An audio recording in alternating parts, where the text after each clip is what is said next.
Hey everybody! Whoa, that's loud. Are you awake? Good to see y'all. It is so good. Do you guys hear that feedback? You don't? Oh, good. Okay. I'm Dana Spinola, and it's so good to be here.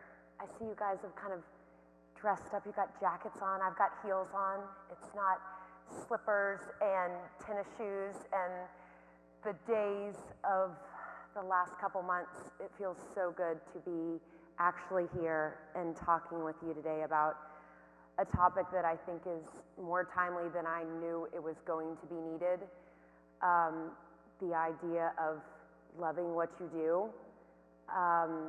Think about this. My calendar for years was just filled with coffee meetings. Coffee. And I love coffee, but just not that much.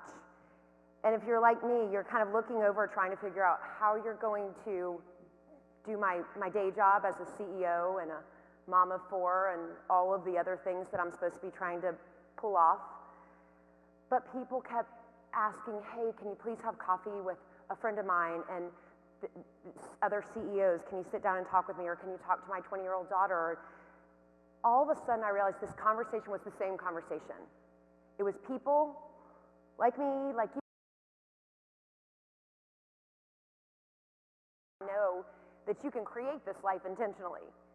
You can actually have a life that's full of passion, that you were like on fire for, you feel ignited, and it can have purpose in it.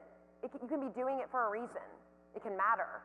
And those two things can come together. It's not that you have to have this hobby that's your passion and then serve on Saturday mornings. It can be your life. So that's what we're going to talk about today. I also say that to say I don't have it figured out. I have to like literally look at my own books sometimes, like, oh, that's what I do when I'm uninspired. That's what I do when I've had a terrible week and I've overcommitted myself. So I will start by saying, and you guys will probably all get up and leave, but I am an Enneagram 8. Is there a single soul in here that knows what that is or will admit that you're an Enneagram 8? Oh my gosh, y'all are admitting it.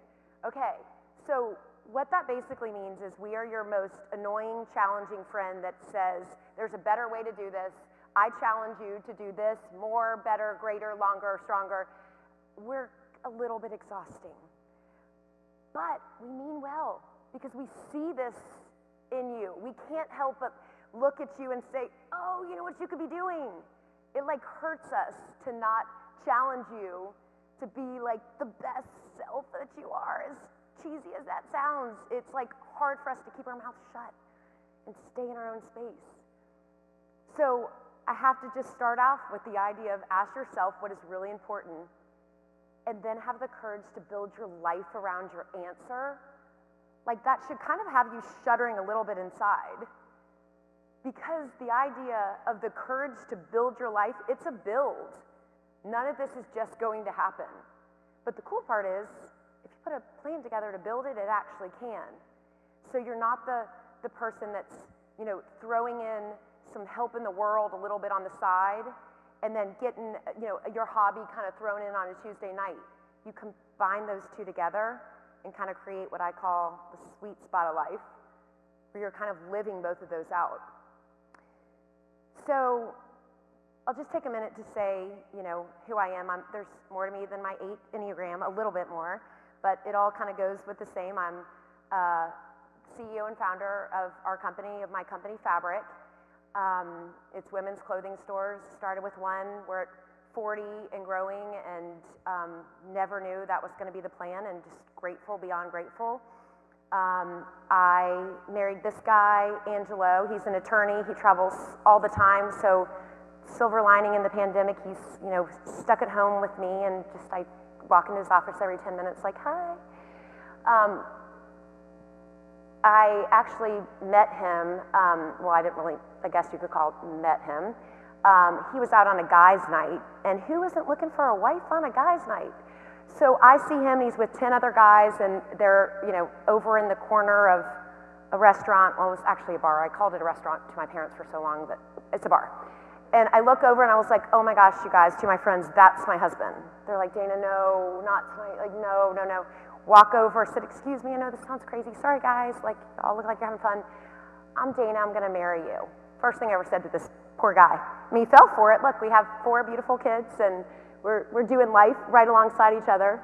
But there's like a boldness that I have lived with for quite a while that does allow me to fail like crazy, but it also allows me to, like, you know, do things that I never thought were possible. So these are my 4 kiddos. I've got 3 wild, crazy boys. We've got the loudest house in Atlanta, if you ever want to stop by. Our daughter, Asher, she joined our family. We adopted her from Ethiopia, and she is, you know, turned into just another wild Spinola. We have 12 chickens. We just said goodbye to our pet lobster. If you want to go that far, my mom is also a dreamer and thinks that if your son asks for a lobster, you should totally get him one and put it in a fish tank. But I say all of that to just throw out this isn't like, hey, my day's busier than yours. It's that, guess what, life is busy. And it's so easy to make it be busy instead of it matter. And you can book up those hours and those days so quickly and say yes to all the wrong things. And that is what I watch happen more than anything. And in this researching for this book and asking people, when did they kind of lose their passion or their purpose? And they just got stuck in a life that was the same thing over and over and over again. So we're going to talk about how not to do that. I grew up in Roswell, Georgia. My parents got married when they were 18 years old. They were next door neighbors. They are and were total hippies, like starving artist hippies. My parents both still have long hair. You know, my dad, some people think he looks like a wizard now. It's like white, fluffy, long hair, and, you know, never had a briefcase or a tie. And most days, you know, this was our family mantra, to the point of I actually thought he made up the sayings, but he would always say, you know, sweetie, if you love what you do, you'll never work another day in your life. And I remember seeing him like painting out in a field. Like, we lived in a 1-bedroom house in a field, and he has like Jack Daniels in one hand and a paintbrush in the other, like painting. And I'm like, is this work? Like, I can't even imagine. And my mom was the same. Like, again, we didn't have really any money growing up. It was just a very passion-driven home. But my mom, we would be driving our old Vega that broke down every 6 minutes, me and my brother and sister, and she, you know, she'd rig something to make it all work again, and then we'd see like a broken chair on the side of the road. She's like, oh, it's so beautiful. Kids, put it in the car, I'm gonna take it home and recover it. And we're like, oh my God, Mom. Like, both of my parents just kind of saw possibility and beauty in everything. So the passion part was always really alive in our house. So this was never a concept that I had to really learn. I had to kind of go in the opposite direction of like, how do you chill out your passion? The way I define passion, because I think for everyone it means something different. Like, it's one of those somewhat, you know, everyone gives it a different meaning. To me, it's what makes your heart beat. I mean, and it might be pieces of your job. It might just be the idea that you manage and lift people up. It might be nothing to do with your actual job in any way. It might just be how you live. But I always relate it to the idea of when you go, or at least for me, when I go in the morning and I push that button on my coffee machine and it starts brewing and my day starts and I start thinking about it, like, my heart starts beating faster. I'm pumped about what I'm gonna be up to that day.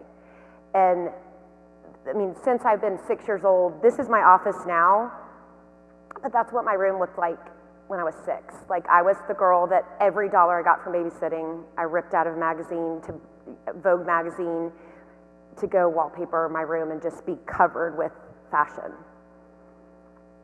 But the crazy part is, I mean, my mom literally made all my clothing too. I was, you know, people would say, are you poor? Because she would like make jams. Does anyone know what jams are? Just one person? Thank you guys, you too. There were like these ridiculously like cool-lotty things, but we couldn't afford the real ones, so my mom made them, and she'd write made by Anne in them, and I was changing for soccer one day. My friends were like, those aren't real jams. Are you poor? I'm like, I don't know. Went home, I'm like, are we poor? I thought I had a personal stylist. Literally, I mean, I went to University of Georgia during recruitment week. She made every single dress. I just thought no one would have the same clothing I had. So all of this sounds great when I'm telling you how important passion is. I abandoned every mantra, if you love what you do, you'll never work another day of your life, the day I came to University of Georgia. It was my first day in college, and I decide I'm gonna go talk to the counselor and say, hey, so I need a major that makes a lot of money. I was confident that if I made a lot of money, I could buy Guess jeans like the real ones.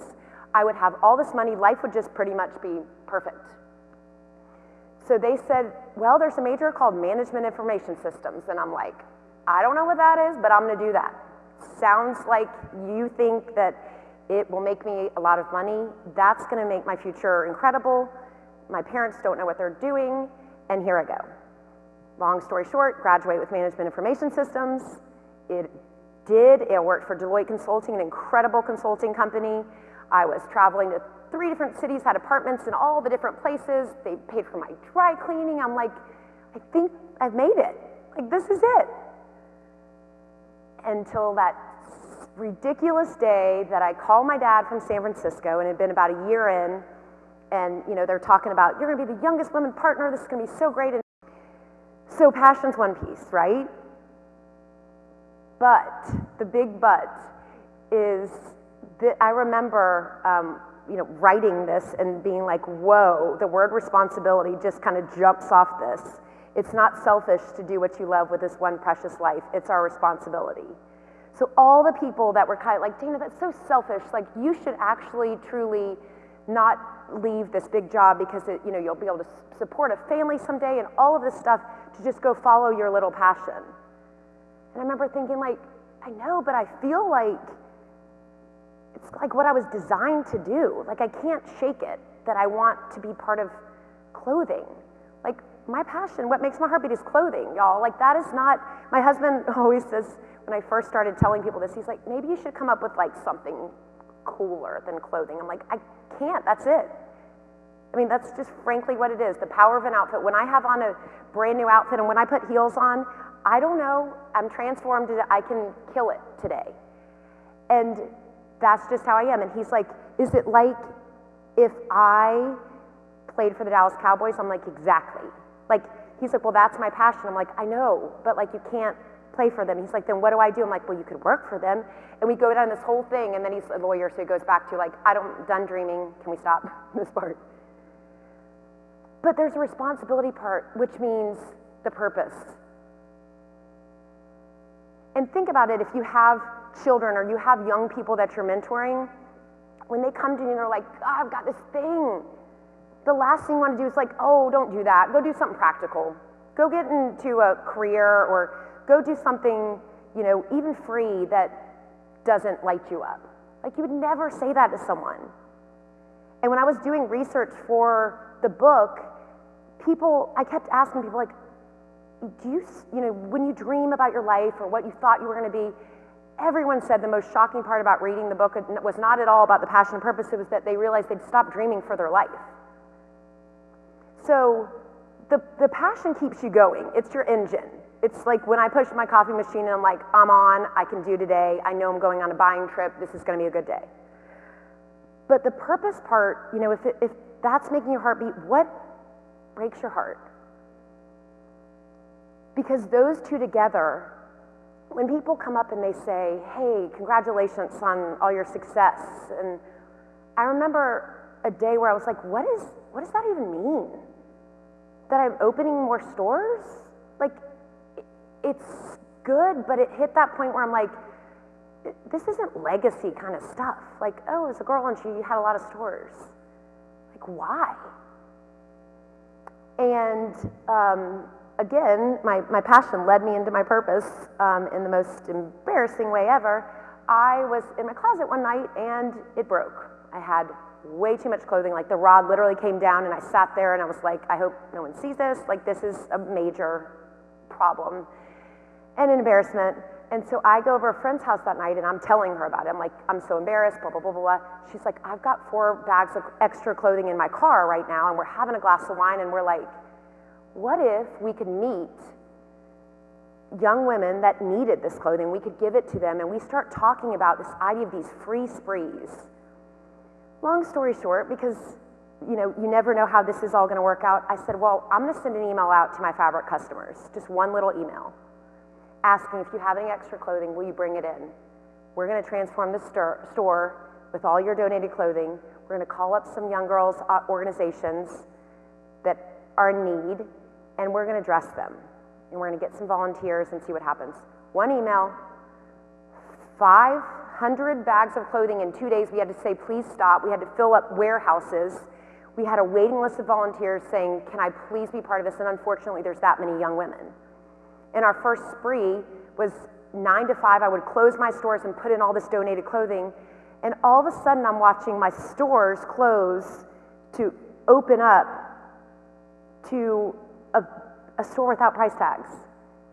And I'm like, wow, like these two are coming together and kind of to take it to the next level. As these sprees started happening, and they happen every week now, I realized, like, what breaks my heart is the idea of young women in sex trafficking. I heard that Elena was #1, and it never will shake me. I stayed up for 2 days, and it was just, but how does that mix with fashion? No idea. I had no idea how I was gonna connect those two until the day that we did. And now we go into safe houses and do free sprees, and women come and volunteer, and we're matched with each girl, and we dress them in an outfit, and we turn them around to a mirror. But all of that fashion and, broken-hearted women, how that comes together through clothing. It's unbelievable. So, your second challenge is to figure out what hurt your heartbeat and what breaks your heart. You're gonna have like 20 more, so you can decide which ones you wanna do. So if passion is what you love, and purpose is why you're doing it, I had to add this because everyone's like, so how do you do it? Like, oh, I forgot the part of like, how do you do it? So you're figuring out these things about yourself, but your values are kind of who you are, so that's how you're gonna do it. So this is how I do it, and this is how fab'rik does it.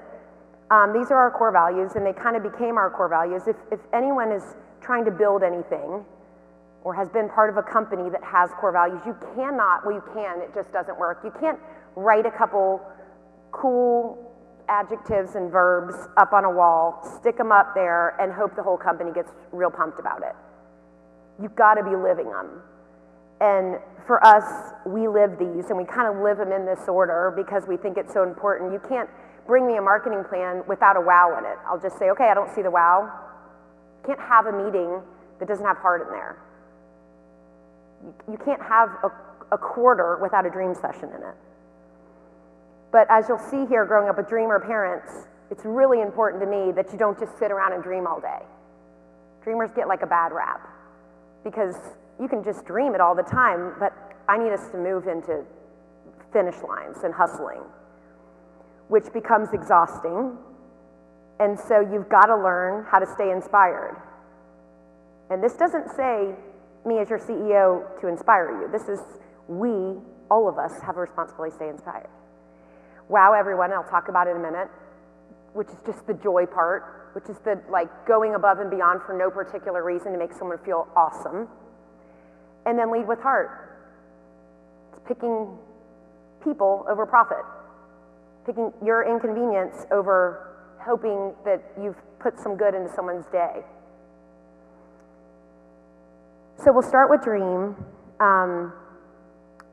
This is my lucky shirt, high heels, high hopes, and I've worn this, and I show this not because it means a lot to me, but to me it's proof that dreams do come true, because I've worn this shirt 7 times, and they're all on dreams that I dreamed would hopefully happen, and then the day I put the shirt on, I'm walking out the door, and sometimes it's even under a sweater. It's not something that even anybody sees, but I'm like, that actually came true. And when you start to believe them, then you'll start to not be so scared to dream them. I think a lot of people don't dream because they're terrified. Like, what if the dream doesn't actually happen? What if I tell people, got this big dream and it doesn't happen, and they're like, I knew you couldn't do it. That's the ridiculous part. Like, I am that mom that's like, kids, you know, what'd you mess up on? What'd you try? If you didn't mess up, you're not trying hard enough. And it's annoying and it might sound cliche, but if you're too scared to even dream something in your own head or write it on paper, and I'm a big fan, like when my kids get in the car, and I talk a lot about my kids, imagine working for me, but I want to know a big dream you got and a small one. What are you thinking about for Thursday? My son's got a football game tonight. I'm like, what's your dream? He's like, that I'll touch the ball. He's a linebacker. He's like, I'll never touch the ball, but I can dream to touch the ball. And that's literally, I called him a minute ago back there, and he's like, what's your small dream today? He's like, Mom, it's the same one, to touch the ball. Let's hope he touches the ball somehow, or maybe a fumble. But the big ones, like his big one is he wants to live in Africa for 2 years in 11th grade. Can he just dream that for 12th? I don't know. You can't really mess with a dream. But you need to have one that you're dreaming about. Why? Because that's where hope comes from. Like this high heels, high hope, right now, and I've studied it so much because with 4 kiddos, I have a couple kids that kind of work through anxiety. And the antidote to anxiety is hope. They can't exist at the same time. So if you have a dream that you're dreaming, not just a made up one, but it literally is your battler against anxiety. It's your battler against this year and nothing working as we anticipated, but you can still put in pieces that when you get there, you're like, heck yeah. And you have to have one that's alive and that you're kind of sharing to people. I have to share, and I hope this video works. That's what they were working on back there, and you heard a little piece of it, so I think it's gonna happen in a minute. But we have quarterly dream sessions in fab'rik, and I'm very intentional about it because guess what, if you just, but with that being said, we sat in a room, I have my team go upstairs, and we have this little area upstairs that's no electronics allowed at our office. It's a little loft area, and you leave your computers, your phone, everything behind, and you go up, and we were dreaming all crazy things. The rules are, sky's the limit. You're not allowed to say bad idea to anyone, no negativity's allowed, you just go crazy. Our team decided, what if, and this was in November of this year, what if we, instead of just bringing clothing to all these safe houses, what if we built actual fab'rik boutiques in there, fill them with all the clothing, and these women come from the most terrible situation on the street with nothing but the shirt on their back, and then come into a dream boutique that's full of clothing that they can have whatever they like, you know, new pajamas, brand new, all of this. And we all just kind of thought about it. Fast forward to now, and I'm going to show you a little video, if I can pull it off. Since I was a little girl, I've been dreaming about this day. I didn't know what it was going to look like. I didn't know who was going to be here. You can ask my sister and my family who are here. Like, I've always dreamed of a boutique that did not have price tags in it, that you walked into and you felt so beautiful inside and out. Like, I've always dreamed of that. And you know how God works. I mean, why don't? I mean, we don't know how he works, but we watch what he does. And I was praying this morning, I'm like, whoa, look what he just did, what you're about to see. But this is a dream boutique. And yes, it's filled with clothing for you. But it's also called a dream boutique for a reason. Right? Like, we cannot stop dreaming what our life's supposed to be. And Kelsey talked about women in clothing, and I think all of y'all that have had free sprees with me know that I believe in the power of an outfit. I believe that clothing is armor that we put on to go tackle this crazy life.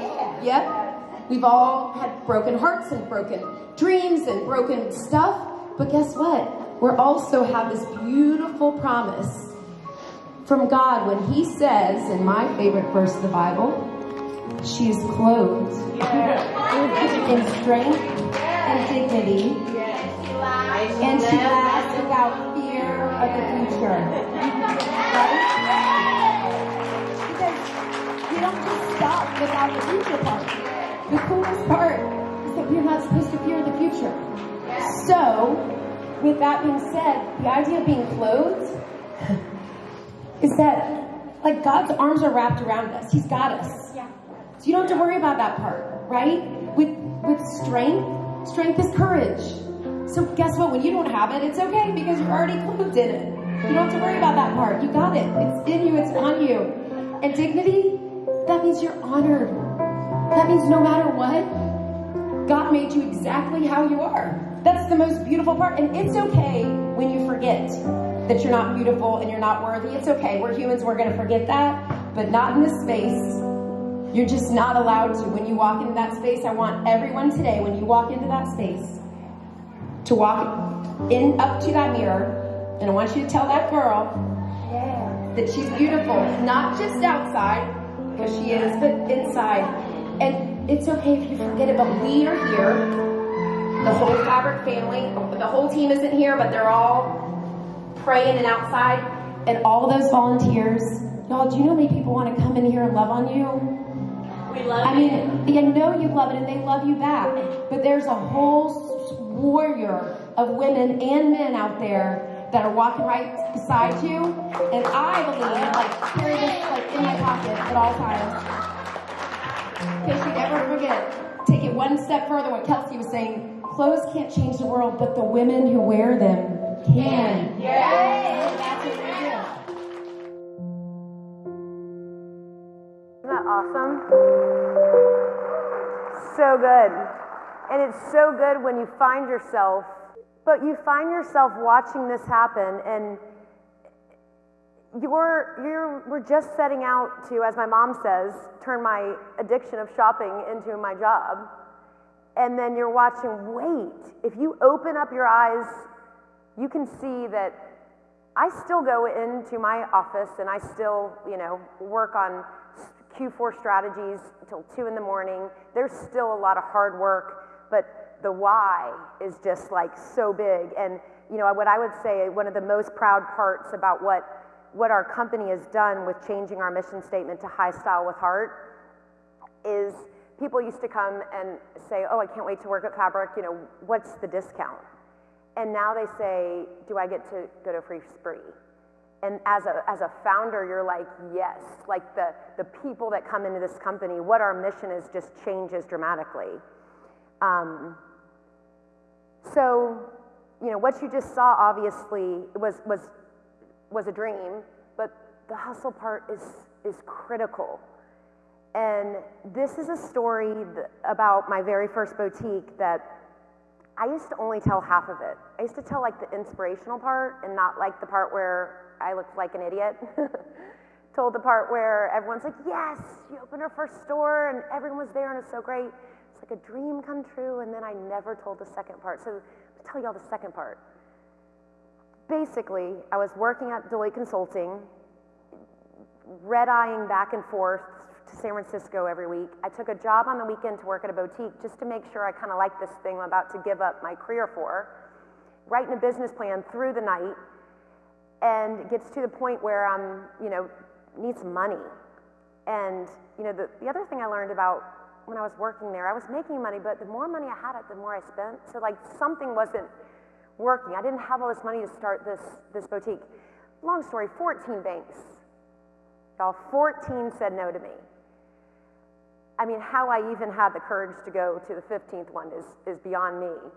But I believed in myself somehow enough. And finally, my dad was playing tennis, and he's like, I'm playing tennis with this guy, he has a bank. I'm like, he has a bank? Can I talk to him? And he talked to me. And he's like, I'll give you a small little line of credit. I'm like, that's all I need. And I opened my first store. And the night I opened my first store, it was fantastic. The whole city was there. I went to Roswell High School. I grew up in Atlanta. I went to UGA. I mean, the line was ridiculously out the door. We had a huge fashion show. People were buying things. It was like literally working. So I go home to kind of like fall into bed. I'd been living off like coffee and adrenaline for a year, trying to plan this business on my side hustle. And wake up the next morning, just, it's gonna be the first day that the store is open, and I'm just on a high. And I drive in, and as I'm driving into the store, I see just sparkling, you know, on the walkway, on the driveway, and it is not like fairy dust, it is actual glass broken everywhere from my windows of my store. And I drive back, and it's kind of like slow motion where you're like, this is not, cannot be. And I park and walk through the back of my door because the glass is busted out, so I just like walk in, and there's busted glass and blood, like so dramatic. Like you think, you know, in the movies, like couldn't y'all just like gotten some, you had to dive in, or I don't know what they did for jeans. But they didn't just take the clothing. I mean, they took every single thing. They took the entire register that had all of my money in it from that before, the entire register. They took my phone system, they took my stereo system, that's back in the day when it had like wires, they unwired it, they took, everything was gone except some hangers and some mannequins. An empty store with some broken glass. And I was like sitting there debating, like, wasn't I supposed to do this? Like, this was my big dream, and everyone's like, you're gonna kill it, and I'm sitting there going, well, I just spent all my money. The kicker is, y'all, that insurance was not reimbursing me because I did not set the alarm properly. I totally can set an alarm like a boss now. Not a penny was gonna be reimbursed. So I kind of like fall to my knees where I'm kind of like, I guess this is maybe where it ends, and I do what any business owner would do. I call my dad. Like, Dad, it's, what in the heck do I do? Like, is there a number that you call that comes and cleans up glass and fixes windows? And he, this is like our big debate, he claims he didn't kind of laugh. I heard like a definite laugh of like, welcome to your own business, sweetie. You're a business owner now. And I was like, yeah, I know, but what's the number? Like, this is, I need someone to fix this, and I need some money, and like, I gotta do everything I just did in a year by tomorrow morning again. And, you know, luckily, hindsight's 2020, I can look back. I mean, I became a marketer on that day. I became more passionate about my business. It was not ending that day. It might end somewhere down the road. It might end in the 2008 recession. It might end in a pandemic, but there's no possible way it's ending that day. And so I concocted this plan that Monday morning I called all of these vendors that I had never met, and fab'rik had no reputation, and after this, not too good of one, and said, hey, if you give me 30 days, I first said, will you ship me all the inventory again? They're like, congratulations, you sold it all. I'm like, well, I didn't sell it, but it is gone. If you send it all to me in 30 days, I will pay you back. My word. And they're like, yeah, it doesn't really work like that. You can't like say my word. And I'm like, but like I'm giving you my word. Like, I know, but you need to give me like money. And honestly, after that day, I became like, marketing was everything. How can I, this was before social media. I was in traffic. It was on West Peachtree in Atlanta. It was just like a traffic road, one-way road. I would bring stuff out, grab people's credit card. I decided the hustle was going to happen no matter what. And the coolest part about this is the pick a dream and a date. On August 1st, 2000, I always forget this and I get my birthday wrong, but I think it was 2001. The little story I told you about that guy that, you know, I picked up at a bar and told him I was gonna marry him, and he said, sure. That was on August 1st, 2001. And that night, after I met him and I'm telling him about it, I said, guess what? In a year from today, I'm gonna open a boutique. It's gonna be called fab'rik. And he was like, wow, you know, like, where's it gonna be? I'm like, oh, I have no idea. But I just know in a year from today, I went down this morning and got incorporated, and I'm out celebrating my fictitious store that I'm gonna have in a year. But I announced it to not only him, but to my friends that something's gonna happen a year from today. And it was this accountability that's beautiful. And no one was pressuring me. I just knew if I didn't put it out there, would it have even happened? So the second challenge is pick a dream and a date. Pick something that has been lingering around. You know that feeling when you're like, oh, I've been wanting to do that for so long. Just pick one. Pick a small one, because then it'll start building up when you actually start getting these done. and then people around you get to see it, it's not only, guess what, you're not only doing it for you, you're doing it for me and for everybody else that needs to look over and say, gosh, did you hear what he was up to? He actually did it. And it puts into this world this energy that we all absolutely need. So, we're dreaming big, right? And we're like, gosh, sky's the limit, anything can happen. And then you move into hustle and you're like, dang, they just stole everything. The next piece of, what I learned was my value is, a core value to me is to be able to stay inspired. I mean, right now, it is one of the craziest times of people I know who have been my go-to people, and I'm calling them like, hey, like, speak to me right now. Inspire the heck out of me because I am tired. They're like, I got nothing. I'm tired. And not just physically tired, like this emotional tired. I was on an incredible call with some brilliant CEOs the other day, and we were laughing because we touch base every month, and the first month we're like, y'all, this is a sprint, we're gonna get in there, and we're all kind of like, adrenaline's pumping, and we're gonna thrive, and we're gonna make our businesses, no one's taking us down.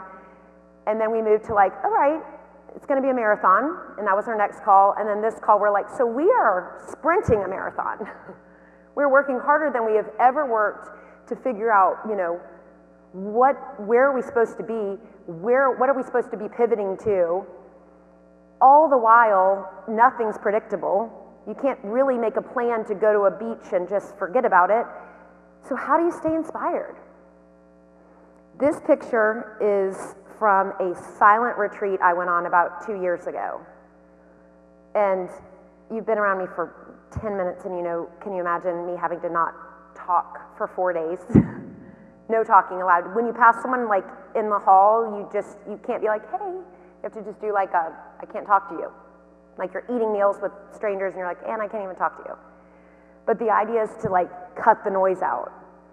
And I was on a sabbatical from my company, not because I really wanted to be. It's because my company came to me and said, hey, so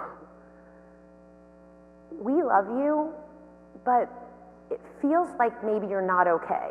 I'm like, I'm perfect, I'm great, But I was like the grouch. I was the person that had a 5-minute meeting with you, followed up by a 4-minute and a 10-minute, and you better give me exactly what I needed in that meeting because I don't really have time to ask if your wife's doing okay or how your new baby is. And it's not a way to live, and I'm so grateful. Luckily in my life I had people that just said, stop, go, we'll take care of the company. Not exactly sure how, but we'll figure it out, go. And during that time I kind of, I created this refuel checklist for myself because what I learned is I didn't really know how to refuel myself. I thought it was like vacations. Literally thought if I went on a trip, and as I was researching for the book, like figuring out why don't vacations work, vacations don't work. It's like a proven fact. You come back to more work, to more laundry, to a life that was just as busy and tired from your vacation. So the idea of staying inspired is so different than all of us think. And for me, it was the idea, the first thing I did on my sabbatical, I actually thought like the police were gonna come and get me. I went and deleted 47,000 unread emails. Did you know you can do that? I don't recommend it if you are gonna get in trouble, but if you're not, it was so incredible.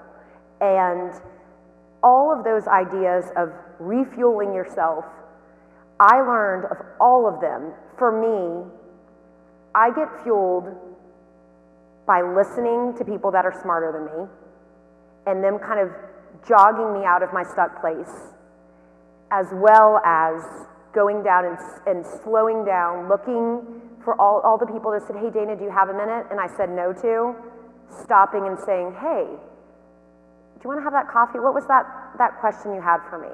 How can I pour into you? So what happens when you get too busy? You stop doing that. You say no to sorry, I have no time to help you. But then you're not even pouring into yourself of, hey, brilliant, smart person. So the challenge here is there's somebody that you want to have coffee with that you think is smart as heck. And just being around them inspires you. And you're like, I don't want to do that to them because they probably have better things to do. Yeah, don't just have a coffee. I love when people sit me down to have a coffee and they're like, I have 4 questions that I want to know from you. I mean, during my sabbatical time, I sat down with my kids' principal. I'm like, tell me what it's like to lead. What's the hardest part about your job? I picked people that I respect the heck out of, and you wouldn't believe how many people want to share that. So figure out what inspires you, because if you don't know, you're going to keep getting tired, and there's no nap that's really going to fix that. It's like at a soul level that you have to figure out what you're going to say no to on your calendar and what you're going to say yes to, and how you're going to not only pour into yourself, but you're pouring into somebody else. And you wouldn't believe, well, you would believe, you guys probably all know this, as you stop and pour into somebody else, you're like, why did that just fill me up? I feel like I could take on the world. All right, 2 more values, and then I'm out of here. Wow, everyone. This one is so cool to me. This is the fun. This is the joy. Wow is an actual KPI in my company. And I love it. I speak a lot about this, and afterwards I have a long line of CEOs that say, well, you can't make wow. It's not a data point. It's not a number. You cannot quantify it. Well, we do. Every store, every day, when you're putting in your sales, your UPTs, all of your data points, you also put in your best wow. And so we get those from all the stores, and we get those each week, and we categorize them. Was it a recovery wow? Did we mess up and did we wow them back? Was it a husband wow? Yes, we have a husband wow. Y'all forget a lot of birthdays and a lot of anniversaries. So we just remind you, and you say, oh my gosh, can you bring that to my office? And we say, sure. And we have wowed everybody. But those are actually quantified for us because it's important. And guess what it does to culture? It makes you a one-upper. You want to out-wow the next person, and it becomes addicting, and it's fun. This picture is from my birthday. My favorite color is white, favorite drink is Moscow Mule, and favorite human is my man right behind me. So he sweetly lied to me and said he was out of town at a case in New York, and walking to the office, everyone's wearing white, drinking Moscow Mules, and my husband's there. That was it. That was my birthday, 15 minutes, and I'll never forget it. And what we do at the store is I remember growing up, and my dad would write just a little note on the coffee machine to my mom, like, you're so hot. I'm like, gross. But now I'm like, I would love to get that note. Those little notes, or he'd leave her wildflowers, or just something like that. And now at fab'rik, we have big wows. Like yesterday, no lie, we got a call that someone's their house had burnt down. And we're like, absolutely, let's fill it back up with all new clothing. Those are the big ones. But then there's the little ones. We have people shopping in our store, and they hear a customer crying like, oh my gosh, my babysitter canceled, I have something so important I have to be at. And our stylist says, hey, I'll come over and babysit tonight. Just, who does that for you? So that's our culture. And when you start putting that out into a world like right now, it's powerful. I was taking my daughter and her friend to soccer the other day, and they were in the back, la la la la la la la. I love red Skittles. Oh my gosh, And when I picked them up, I bought Skittles and I took them all out and gave them just the red ones, and they were both like, why'd your mom do that? Your mom's the greatest mom in the entire world. It's just simple little things. So as we finish up today, and we talk about, ending this, you know how I feel as I've shared about passion, but sometimes what leading with heart means is really that you pick people over profit. You pick an inconvenience in your life for somebody else. I mean, when we adopted our daughter, people were like, that is the worst idea in the entire world. You have 3 young boys under 4. You don't have it under control at all. You have no business expanding your family. My husband's like, hon, I thought we were having 1 kid. What's happening? I didn't mention that part, like on the night I met him, I didn't say how many kids we're gonna have, so that helped seal the deal. But the idea of doing for one what you wish you could do for many. Sorry that you can't read this, but what you wish you could do for many. Think about that. Think about the inconvenience it caused in our life to be like, okay, now we're gonna expand our family, but we can't create an orphanage, so let's just, one little girl bring her in. And don't limit yourself. Please don't limit yourself and say, that's probably not something I could do. I was the perfect candidate to not do that. I was building a business. My husband's always out of town. We were like, no. What is in your life that you just say, forget it, I'm taking a leap of faith? Because the world needs that right now. So this is how I end. I was in so many meetings, and I'm mentoring and writing and talking, and I wrote this down, and this sums up everything I just said. It's the idea of what do you love, and what does our world need, and where do those cross over in your life? That's the sweet spot. That's the piece that you can try to live, and you're not going to be there all the time, but it feels so good. It feels like what you're doing matters. It's not that it's not hard, but it has that like purpose woven into it. And I think if we all strive to kind of be in that place, we're all putting out love for other people, but also taking really good care of ourselves, that we're going to be pretty good. So thanks, you guys, for listening. So good to be with y'all today. Thank you.